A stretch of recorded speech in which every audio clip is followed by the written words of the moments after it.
I'm going to go with T. Higgins, a player that I really loved going into last year's draft. Landed in a pretty good situation in Cincinnati in the fact that they always have to throw the football.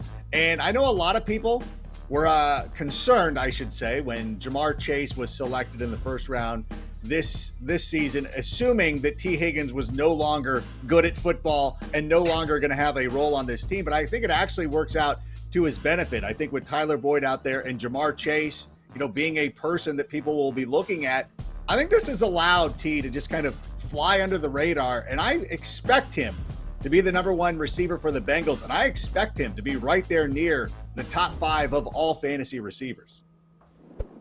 So when I expect, or what I think about with expectations, is where I draft them versus to relative to their performance. And DJ Moore isn't getting enough love. We do talk about Christian McCaffrey a ton, and for a good reason, but this whole offense is set for a big uptick in value. Passing value is included in that, especially those deep gashes that Sam Darnold is capable of doing. So when I look at DJ Moore, I think this is a guy who's in a great position. I know people think, oh, this that other guy, Robbie, who he played with before, narrative, but I think Joe Brady will want to get the most out of all of his receivers, and Moore is the guy who earns those yards after contact and those tight receptions. So this is an opportunity for him to take a huge step forward for your fantasy value this season.